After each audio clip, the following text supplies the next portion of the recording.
নমস্কার বন্ধুরা, আজকে আবার চলে এসেছি একটি ভিডিও নিয়ে আপনাদের সামনে।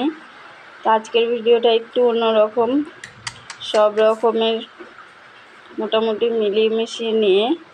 এই যে দেখছেন বিড়ালরা, এরা সর্বদাই আমাদের বাড়িতেই থাকে, খায় দায়।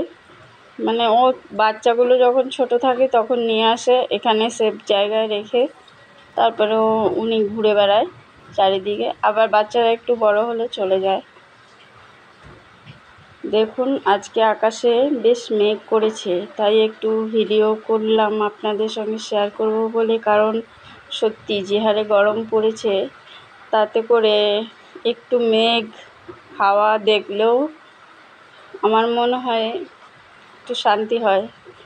তাই জন্যই সকল বন্ধুদের একটু শান্তি দেওয়ার জন্যই তুললাম ভিডিওটি। তো একটু দেখুন কি সুন্দর মেঘ করে এসেছে। মেঘ করে আসলে সত্যি খুব মজা হয় এখন, কারণ এত গরমে হাঁসফাঁস করি, তাই যখন একটু মেঘ করে আসে বেশ আনন্দ লাগে, মনে হয় বৃষ্টি হলে একটু শান্তি পাবো, তাই বেশ মজা লাগছে।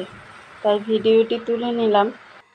দেখুন গরমে এরকম বাইরের পরিবেশ দেখলে, একটু হাওয়া, একটু মেঘ দেখলে বেশ ভালো লাগে। আর তখন মনে হয় সকল বন্ধুদের সঙ্গে একটু শেয়ার করি, নিজের আনন্দটাকে একটু ভাগ করে নিই সকলের সঙ্গে, আর তাই এই ভিডিও তোলা।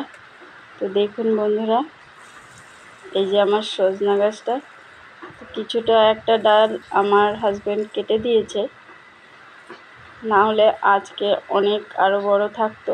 আজকের ভিডিওটা একটু বড়, কারণ গাছপালা দেখতে অনেকেই পছন্দ করে, তাই তাদের জন্য খুব ধীরে একটু তুলে নিলাম। গাছপালা দেখলে বেশ শান্তিও লাগে, কিন্তু এটা কিন্তু সত্যি। তো ভিডিওটা কেমন লাগলো অবশ্যই কমেন্ট বক্সে লিখে জানাবেন কিন্তু। আর দেখুন গরমে এদের কী হাল, একদম শুকিয়ে গেছে। এই যে দেখুন দুটো লেবু হয়েছে। এইবার চলে এসেছি নিচে, এই দেখুন নিচে বিলেতি আমড়ার গাছে আমড়া হয়েছে, আবারও হচ্ছে নতুন করে। উপরে যখন ছিল ছাদে আমার, তখন কিন্তু বেশ বড় বড় হতো আমড়াগুলো। তো নিচে নিয়ে আসার পর থেকেই আর খুব একটা বড় হয় না, আমি জানি না কেন। ওরা বেশি একটা বড় হয় না, বেশ এইটুকুই থাকে। এই একটা জামরুল গাছ, এটাও আমার হাজব্যান্ডই লাগিয়েছে। তো দেখুন জামরুলের ফুল অনেক হয়েছিল, প্রচুর প্রচুর হয়েছিল, কিন্তু এত গরমে আর পিঁপড়ে ধরে গেছিলো, সেই কারণে অনেক ফুল পড়ে গেছে, নষ্ট হয়ে গেছে। তো এখন আছে কিছুটা, এই দেখতেই তো পেলেন এরকম কটা আছে। আর এই দেখুন ভিডিও করতে করতে চলে আসলো বৃষ্টি। তো আমি এখন ঘর থেকেই বৃষ্টির ভিডিওটুকু তুলে নিলাম।